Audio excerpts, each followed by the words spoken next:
Le journal pour lequel j'ai risqué ma vie pendant la résistance. Il ne dessine plus parce qu'il n'a pas envie, il a peur de subir le sort de Pascalia.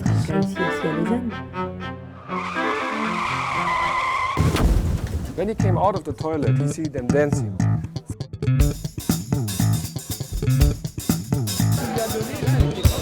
La pire des souffrances, de toute façon, c'est cette privation. C'est d'abord tout le problème, tout le traitement psychologique.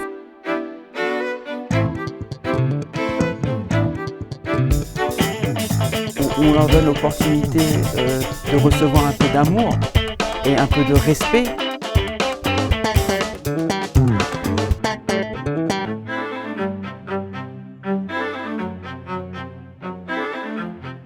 Soleil de mon pays perdu, des villes blanches que j'aimais. La musique orientale qui s'échappait du radiocassette n'avait pas assez de coffre pour provoquer des ondulations du bassin. Les femmes étaient compartimentées dans la cuisine et les hommes, eux, assiégeaient le salon. Moi, j'étais l'électron libre naviguant d'un pôle à l'autre. Le documentaire, comme vous avez vu sur ma ligne, qu'est-ce que c'est? C'est simplement un film simple, fait par des gens simples. Moi, j'ai rien intellectualisé. C'est quoi l'élément déclencheur du documentaire? C'est que quand j'ai fait mon premier roman Bunker, 100 000 exemplaires vendus quand même. C'est que quand je le ramène chez mon éditeur à l'époque, ce qui revient, c'est est-ce que c'est vraiment vous qui avez écrit ce livre? Vous êtes maçon, boxeur, vous n'avez pas fait d'études, vous êtes tracteur. Mais ce livre, vous êtes sûr que c'est vraiment vous qui l'avez écrit? Attendez, madame, vous croyez que je l'ai volé? Et le documentaire, c'est ça. Je sais pas quoi ajouter, un papier ça passe pas et il faut tout changer quoi. Merci, docteur. De rien. Grande déception parce que l'imprimante que m'a fait livrer Areski par le biais d'internet m'a récompensé du double effet qui se coule, on va dire. C'est-à-dire elle est livrée mais elle fonctionne pas quoi, donc voilà. Quand les gens sortent du documentaire, sur ma ligne, ils sont rentrés dans quelque chose qui est instantané, qui leur appartient aussi. Mais quand même, je dois dire que la plus belle récompense pour moi, c'est de rencontrer les lecteurs. Parce qu'un lecteur, quand tu le rencontres et quand il a découvert ton univers, il l'a rendu toujours 1000 fois plus fort que ce que tu as voulu dire. Donc, mais en tous les cas, dans les deux cas, les deux échos, ils sont similaires. En réalité, parce que c'est que de l'amour, quoi. C'est du bonheur en barre, quoi. De me nourrir parce que je suis comme les Indiens là en Inde. Tu vois, on leur donne à manger. Ah ouais, genre comme les prêtres là. Non, j'en peux plus. Je vois ce que tu veux dire. Je les ai déjà vus. Pas les Bouddhas, mais ouais, j'ai vu. C'est une communauté comme ça. Ah, tu as déjà vu toi aussi? Tu as déjà vu ça? Ouais. Je suis un peu comme eux, quoi. Sauf que sur un Walp. Disons que le fait d'être un pixel caramel, ça nécessite toujours des doutes. Et puis, à force d'être pris pour un cafard, j'ai fini par me doper au bégon, quoi. Donc, j'ai la carapace qui est solide. Mais se justifier...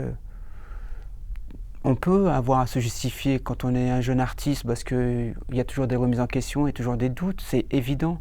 Maintenant, avoir à se justifier pour justifier qu'on a une sensibilité et une âme, ça c'est douloureux.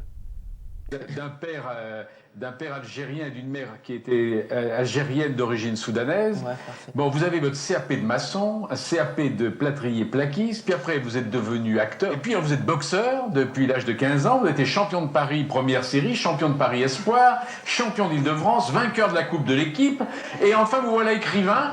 Alors comment vous est venue l'idée d'écrire un livre? Moi j'ai écrit parce que je veux exister, quoi.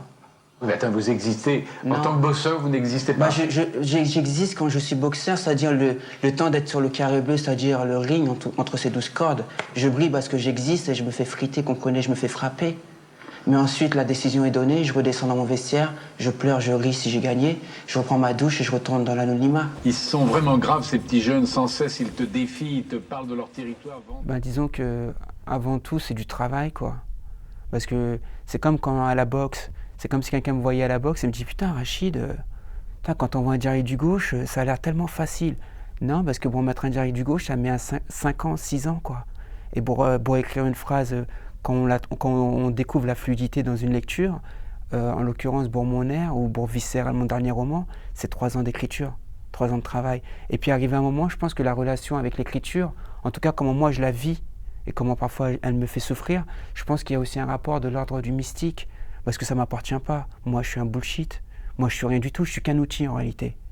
C'est bizarre, hein. Depuis quelque temps, quand je raconte un peu la création, le processus de création, la littérature ou le jeu, ou l'écriture, je suis à chaque fois qu'un outil, mais je ne sais pas au service de qui je suis. Mais je pense que le temps va peut-être me donner des réponses.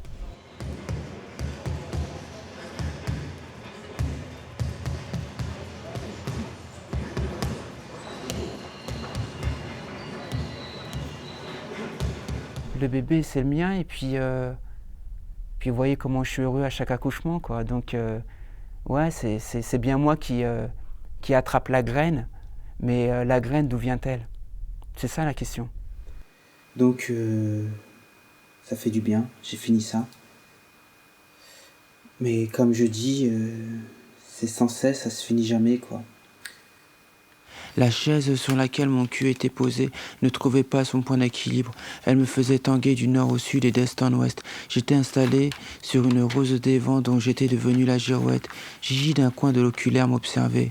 Je ne savais s'il fallait s'excuser de ne pas avoir pu lui offrir mon pucelage. Tes yeux brûlent de me poser la question. Moi, tombant des nues, quelle question, elle? Ne fais pas l'idiot, t'as passé l'âge. C'est vrai que mes yeux brûlent, mais ils ne posent aucune question, ils brillent parce que j'ai mal au dos. Dans le sens où, si tu ne manques pas de respect à l'humain, et si tu le respectes, et si tu lui donnes les moyens de s'épanouir, il n'y a pas de problème. Regarde, si tu regardes bien dans une cité, pourquoi ça part en couille? Comprenez pourquoi ça part de travers?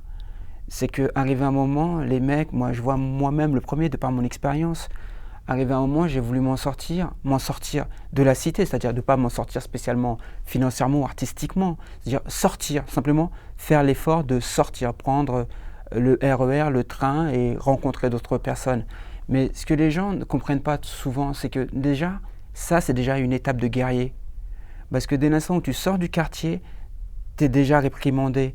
Ça veut dire par la PAF, comprenez la police des arrêts des frontières, par les autres polices, par les RATP, Donc c'est vraiment un défi de sortir. Ensuite, quand tu veux sortir, ça c'est simplement par loisir, le loisir. Ensuite, quand tu veux t'en sortir pour travailler, quand tu vas envoyer ton CV à consonance arabique, africaine, minoritaire, pixel caramel, qu'est-ce qu'on fait? On te fait un barrage, on te dit écoutez, c'est pas possible. Donc arrivé un moment, qu'est-ce que tu fais? Tu as fait des études, t'es bac plus 5, tu essaies de t'en sortir, on te dit il n'y a pas de travail pour vous. Arrivé un moment, les mecs, ils restent dans le quartier, et quand tu restes dans un quartier où les ponts-levis ont été soulevés, arrivé un moment, tu deviens un animal, quoi. Parce que, je vais pas dire que nous soyons bêtes, mais en nous, il y a quand même quelque chose de féroce, et puis, arrivé un moment, les uns sur les autres, on se bouffe, quoi, parce qu'on ne nous donne pas d'amour. Les hommes politiques, par exemple, parce que tout est politique, hein. C'est pas l'humain, c'est pas le mec du quartier qui dit un jour je vais brûler une voiture. Tout est politique. Les politiques, ils nous vomissent dessus et après ils se plaignent qu'on a une mauvaise haleine. Mais il faut pas qu'ils s'étonnent. Un nom de la tête. Tu aimes les garçons, Mounir? Non, je suis pas pédé. Ça y est, je viens de me coller, de me faire une réputation d'homosexuel. Nous, les artistes, on est des ponts. Pas spécialement moi, Rachid, qui écrit des livres ou qui suis réalisateur ou acteur. Mais on est des ponts. Mais dès l'instant où on bombarde ces ponts, c'est comme dans chaque guerre, hein, on isole. Et dès l'instant où on ne veut pas accepter la différence de l'autre, parce qu'on se sent has-been ou parce qu'on ne la sent pas assez jet set ou pas assez pleine de particules, ou elle n'a pas assez la mèche rebelle, parce que vous comprenez, moi j'ai l'afro-révolutionnaire, arrive un moment, le fait d'amputer le langage de l'artiste, il ne faut pas s'étonner ensuite que ça saute. Parce que hier, pour parler de cette thématique qui est la banlieue, hier, l'image était une couscoussière. Et de temps en temps, on ouvrait un peu le bouchon et puis on lâchait un peu de vapeur. Et puis dans cette vapeur, on sortait un clown, un footballeur, un écrivain. Mais aujourd'hui, toute cette génération, elle est sur une poudrière. Et elle veut exister. Et aujourd'hui, pour exister, il faut qu'on lui donne de l'amour parce que sinon, elle devient inflammable. Parce que les douleurs, aujourd'hui, ils brûlent. Et parle plus fort. Tu crois que c'est un tournage chambé ou quoi? C'est une vieille caméra. On y va. À toi, JP. Je vous parle d'un temps que les moins de 20 ans ne peuvent pas connaître. Mon marbre se tendre. L'amitié, en instance de divorce avec le temps depuis qu'il sait qu'elle a une liaison avec son ami. L'argent mélange, bluff. La véritable fraternité existe, mais à chaque fois qu'elle fait une teuf, elle oublie de me mettre sur sa liste. Parfois, je rentre quand même, sous un autre nom ou avec des gens, mais c'est là qu'est le problème. Quand on n'est pas celui qu'on prétend. De manière radicale, je me brusque et fais le ménage, ne me permettant ainsi de me montrer sous d'autres visages que le mien. Ici, ce n'est pas chose facile, mais seul j'y arrive bien. Me préservant aussi des parasites en restant loin. À l'abri de leur soirée où l'hypocrisie résonne. Ou tellement s'y croyant en quelqu'un, en fait, ne sont personne. Mais je dis pas, tout dépend de ce qu'on va y chercher. À la santé de ceux qui en ressortent comme ils y sont entrés. À la santé de ceux que j'aime. À la santé des cons. À la santé de ceux qui restent les mêmes, quels que soient là où ils sont. Yeah. Bravo. Les RG, comprenez les renseignements généraux, ils sont partout. Ils savent, comme les Américains, mais peut-être plus proprement, c'est-à-dire faire des frappes chirurgicales. Vous voyez? Ils peuvent faire des frappes chirurgicales. Donc, tu sais très bien qui déconne, qui fait du mal. Mais c'est de leur intérêt aux politiques de laisser cette merde. Et puis après, bon, on va nous ramener la polygamie, l'insécurité, qu'est-ce qu'il y a, les gènes, enfin, etc., etc., etc. Mais c'est tellement simple en réalité. C'est simplement du respect. Parce que si tu as du respect pour la personne en face de toi, regarde ce qu'elle peut t'offrir.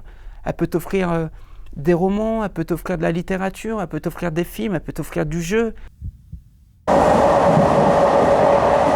Ce qui se passe aujourd'hui, c'est que je viens de déposer mon manuscrit. Laissons le temps faire. J'espère que la lecture sera bonne et propice pour tout le monde. Et on verra ce que ça donne. On verra ce que ça donne, quoi. Regardez, je suis acteur, je travaille avec Peter Brook. C'est une parenthèse, mais elle est importante. Je reviens à Paris, qu'est-ce qu'on me propose? Des rôles d'islamistes. C'est 3 ans de combat, c'est 3 ans de solitude, à écrire, à machin, à méditer. Il faut les avoir, les idées, mon pote. Maintenant, eux, ils viennent quoi, mon frère? Juste, ils vont le publier et machin. Ok, ça demande peut-être du taf, mais moins que toi, mon frère. Il faut les trouver. Il faut faire sa route, quoi. Je pense que moi, mes parents, comme j'ai tendance à dire, mes parents, ils se sont souvent inclinés, mais jamais courbés. Et ça a fait que moi, j'ai poussé vertical. Vous voyez? Et c'est le message que je veux laisser. C'est-à-dire aux petits frères qui sont en manque de repères, à qui on dit que leurs parents ont lâché l'affaire, ce que j'explique un peu dans Viscéral. Dès l'instant où on leur donne l'opportunité de recevoir un peu d'amour et un peu de respect, vous allez voir, ils vont tout embellir. Je vais te dire quelque chose, mon petit gars. Sois confiant, respire. Et ne me déçois pas, quoi. Mais pas qu'en France, un peu partout, parce que voilà, nous on est le peuple. Et le peuple, il y a un garrot qui a été fait. Donc en haut, c'est la garden party, ils sont tous là, ils font la fête. Et puis nous en bas, on est en train d'être amputés de tous nos droits, de tous nos devoirs. Et on devient des cafards, quoi, au regard de l'autre. Et c'est ça qui est malheureux. Voilà, et c'est magnifique, quoi. Mounir s'installe vraiment bien. Il grandit, il s'étoffe, on pourrait même dire. Sa nourrice, Gigi, est vraiment de plus en plus attachante, un vrai personnage féminin.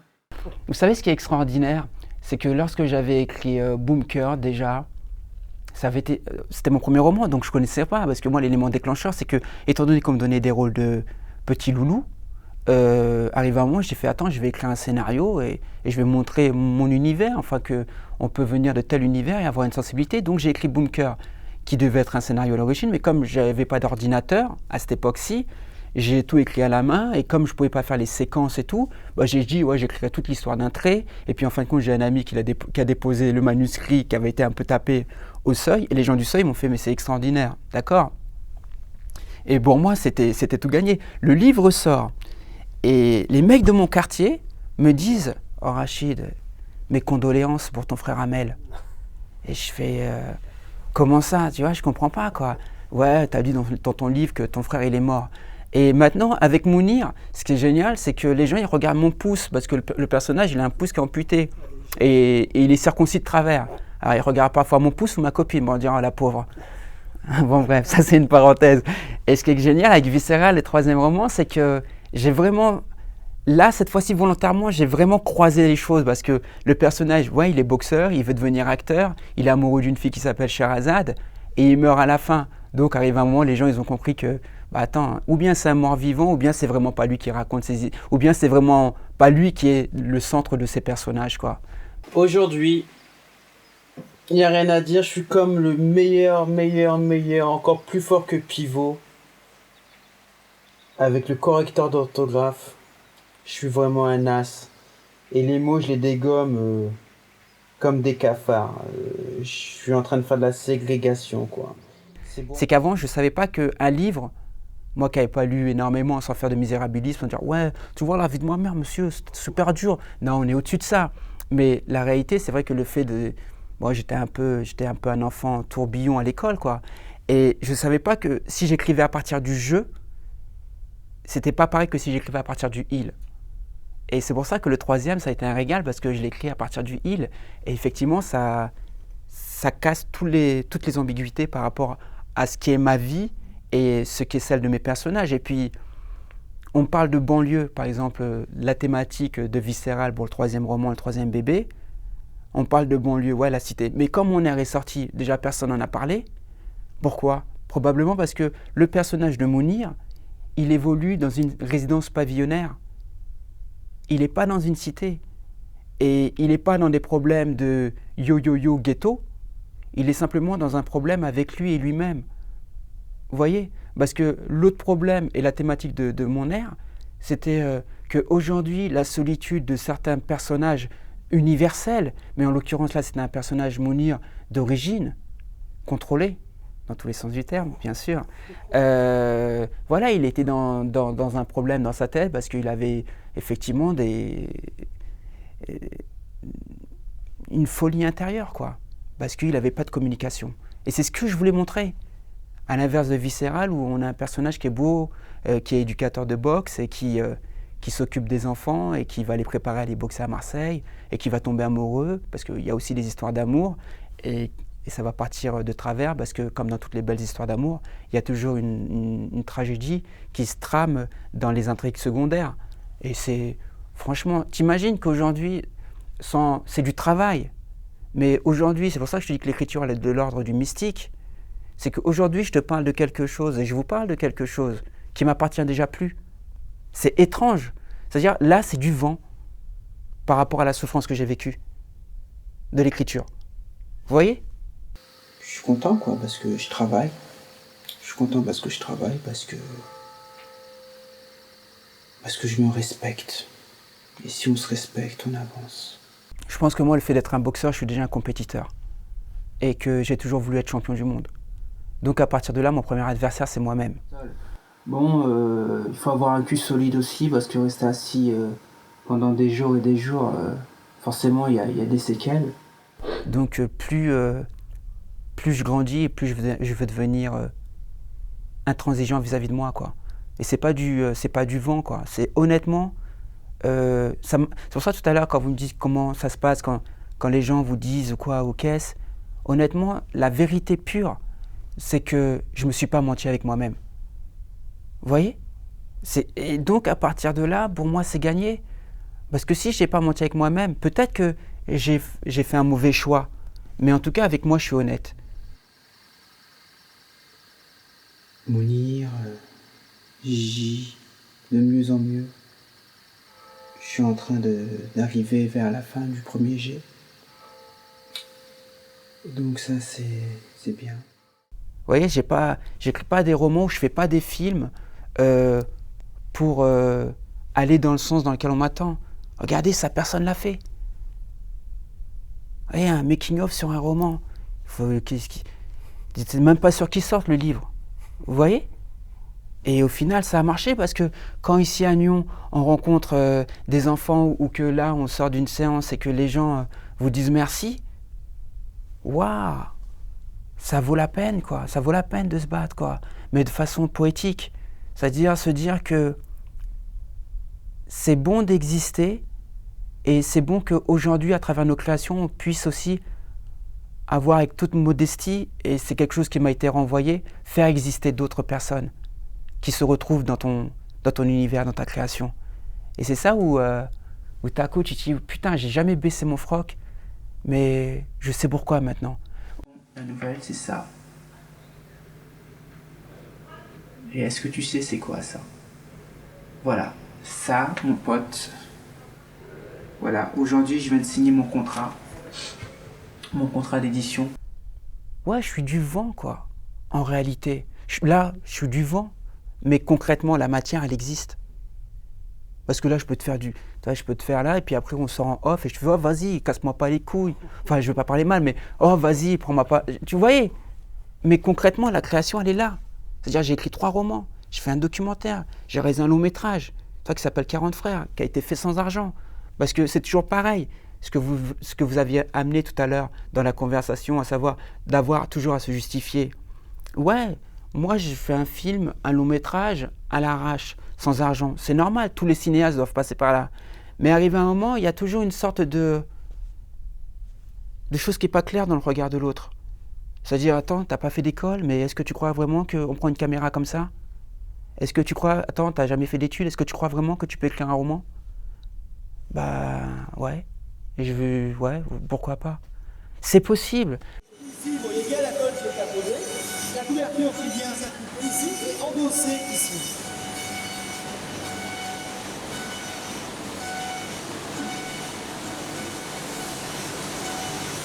Là, vous allez le voir tout chaud. Ma première dédicace, attention. Bon, c'est pas un Mont Blanc, mais c'est presque ça, quoi.